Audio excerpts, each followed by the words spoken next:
Pakistan astrological academy और AQTV के ज़ेर एहतमाम हर साल जनवरी में एस्ट्रोलॉजी क्लासेस का एहतमाम किया जाता है। आप दुनिया भर में कहीं भी मुकीम हो, इन एस्ट्रोलॉजी क्लासेस का हिस्सा बन सकते हैं। AQ जेमस्टोन्स असली, मुस्तनद और मयारी जेमस्टोन्स का बाएतमाद इदारा, दुनिया भर में आपके डोर स्टेप पर। AQ gemstones. Astrologer Ali Zanjani हर साल नवंबर में कराची और हर साल मार्च में दुबई मौजूद होते हैं। अगर आप एस्ट्रोलॉजी यानी इल्मे नजूम से लगाव रखते हैं तो हमारा YouTube channel astrologer Ali Zanjani personal ज़रूर सब्सक्राइब कीजिए। बिस्मिल्लाहिर्रहमानिर्रहीम, अल्लाहुम्मा सल्ली अला मुहम्मद व आले मुहम्मद। अस्सलाम वालेकुम। एस्ट्रोलॉजी की क्लास के साथ आप लोग की खिदमत में हाज़िर हूँ। पिछले लेक्चर में मैं आप लोग को बता रहा था कि मांगलिक योग जो है, दोष जो है, इसके बारे में, इसकी जो कंसिडरेशन है और इसकी जो कैंसलेशन है, ये लगता कैसे है और लगने के बावजूद ये कैंसिल कैसे होता है। कैंसलेशन हम अगले लेक्चर में पढ़ेंगे, लेकिन पहले ये समझना और समझाना बहुत ज़रूरी होता है कि मार्स से इतना भी डरने की ज़रूरत नहीं है कि आप इसको बैड प्लैनेट्स में, चूँकि हर कोई किसी को भी कह देता है कि जी आप पे मंगल भारी है, मंगल, वो बंदा समझता है मेरे लिए मंगल का दिन ही भारी है, तो मैं मंगल को कोई काम ही ना करूँ। तो इन चीज़ों से डरने से बेहतर है कि कंक्लूजन या सलूशन की तरफ जाया जाए, ना कि इस चीज़ से डरा जाए और इसको समझा जाए बेहतर अंदाज में। तो आज की इस क्लास के अंदर मांगलिक जो योग है, बेसिकली है योग ही, लेकिन ख़राबी देता है, इस वजह से इसको दोष भी कहा जाता है कि ख़राबी पैदा करने वाला। तो कोई भी जायचा हो, कोई भी असेंडेंट हो, इस वक्त आप लोगों के सामने एक मिसाली जायचा मौजूद है। कोई भी असेंडेंट हो सकता है, कोई भी जायचा हो सकता है, उसके अंदर मार्स की कुछ प्लेसमेंट्स होती हैं कुछ हाउसेस के अंदर। और चूँकि मैंने आपको बताया था कि मांगलिक योग जो है ये शादी से रिलेटेड मामलात के अंदर ख़राबी पैदा करता है, बैड इम्पैक्ट क्रिएट करता है। शादी होने में प्रॉब्लम, शादी होने के बाद प्रॉब्लम, या शादी होने के बाद बहुत सारी ऐसी दुश्वारियाँ जो इंसान सोचता कुछ है और उसके बरअक्स होता है, मियाँ बीवी का मिजाज नहीं मिल रहा, किसी दूसरे तीसरे शख्स की वजह से इतनी ख़राबियाँ पैदा कर देता है, या शादी के बाद औलाद नहीं हो रही, बहुत सारे इसके मामलात होते हैं जो प्रॉब्लम्स पैदा कर देता है। तो इस वक्त आपके सामने नंबर 1 लिखा हुआ है। नंबर 1 का मतलब है एरीज़, लेकिन कोई भी असेंडेंट हो सकता है। अगर टॉरस होगा तब भी यही सेम प्लेसमेंट होंगी, जेमिनी असेंडेंट होगा तब भी सेम यही placement, same houses, Cancer, Leo, Virgo, Libra, Scorpio, Sagittarius, Capricorn, Aquarius, Pisces, कोई भी असेंडेंट है, हाउसेस सेम होंगे। इन सेम हाउसेस के अंदर जब जब मार्स आकर बैठ जाएगा तब मांगलिक योग जो है वो एक्टिव हो जाएगा।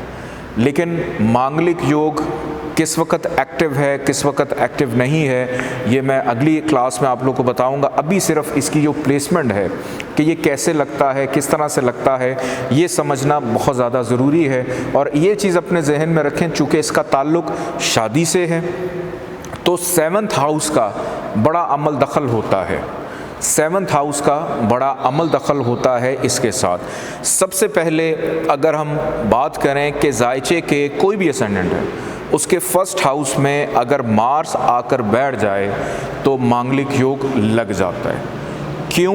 क्योंकि यहाँ पर बैठकर ये 7वीं नज़र डालता है जायचे के कौन से घर में? 7वें घर में। तो वहाँ से बैठकर 7th हाउस को देख रहा है, इस वजह से यहाँ पर इसका आ जाना, बैठना और नज़र डालना 7वें घर के ऊपर, ये मांगलिक योग की इब्तदा हो जाती है या मांगलिक योग लग जाता है। दूसरे नंबर पे अगर जायचे के 4th हाउस में, चौथे घर में, अब ये चौथा घर किसी भी ज़ोडिएक साइन का हो सकता है, तो यहाँ पर अगर मार्स आकर बैठ जाए तब भी मांगलिक योग या दोषा लग जाता है। क्यों? क्योंकि मार्स की कितनी नज़रात होती हैं? 3 नज़रात होती हैं, 4, 7 और 8।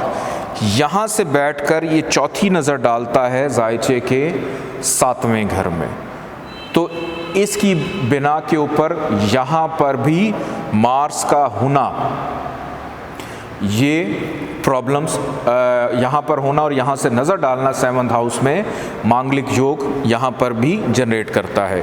इसके बाद 7th हाउस के अंदर अगर खुद मार्स आकर बैठ जाए तब भी मांगलिक योग एक्टिव हो जाता है, तब भी ये योग लग जाता है। आगे बढ़ते हैं 8वां घर, कोई भी असेंडेंट हो, 8वां घर किसी भी ज़ोडिक साइन के सबके लिए बराबर है।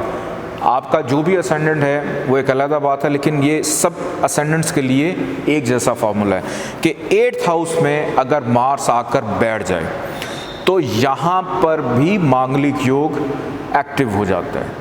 अब यहाँ पर एक सवाल पैदा होता है कि अब इसकी पीछे तो हमने पढ़ा कि यहाँ से 7वें घर पे नज़र डाल रहा है, यहाँ से ये नज़र डाल रहा है 4थे घर से 7वें घर पे, यहाँ से तो इसकी कोई नज़र नहीं बन रही।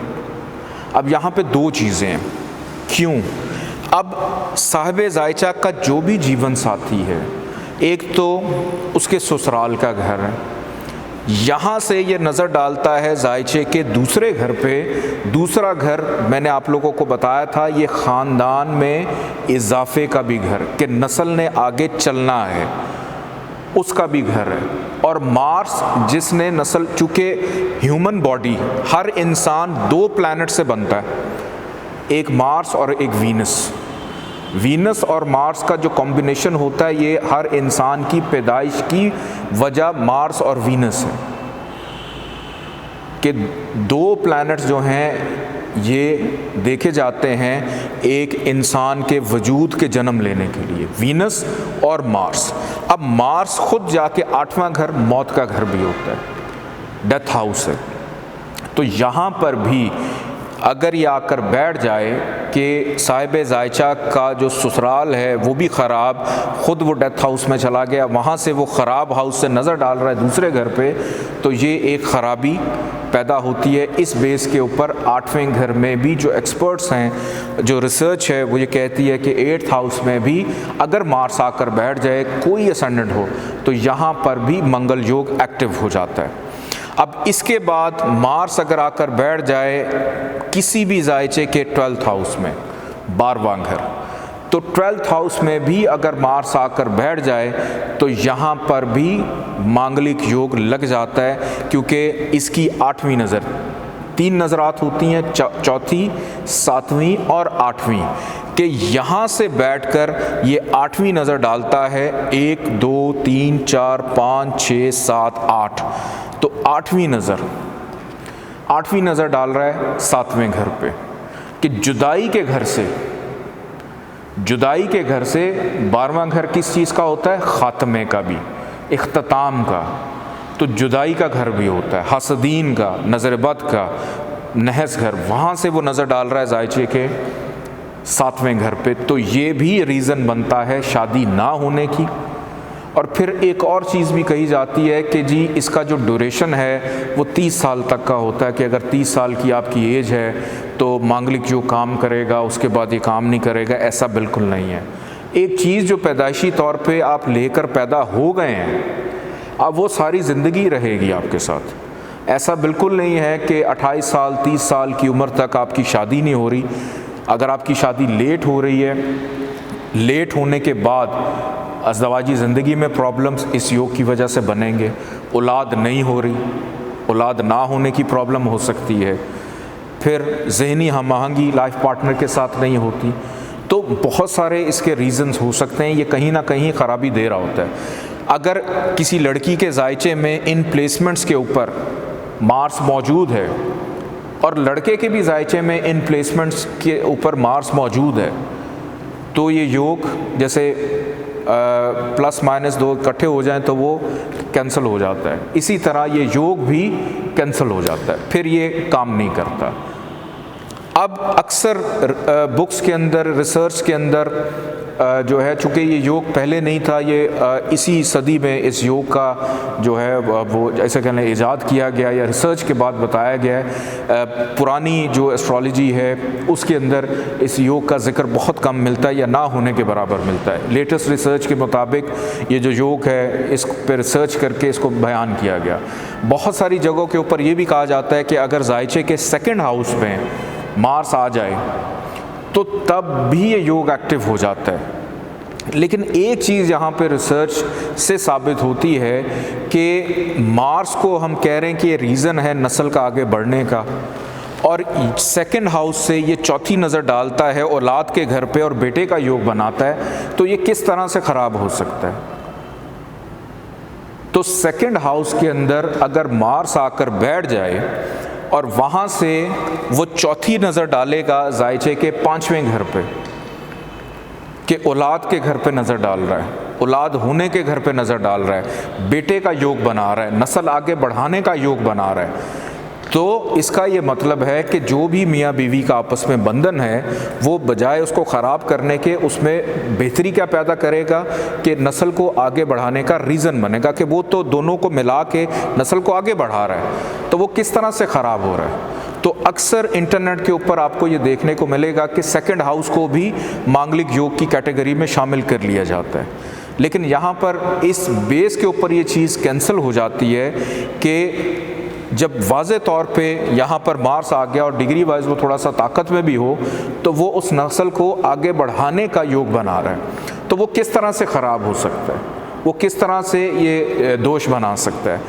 तो जायचे के पहले घर में, चौथे घर में, 7वें घर में, 8वें घर में और 12वें घर में किसी भी असेंडेंट के अंदर अगर मार्स आकर बैठ जाए तो ये योग लग जाता है।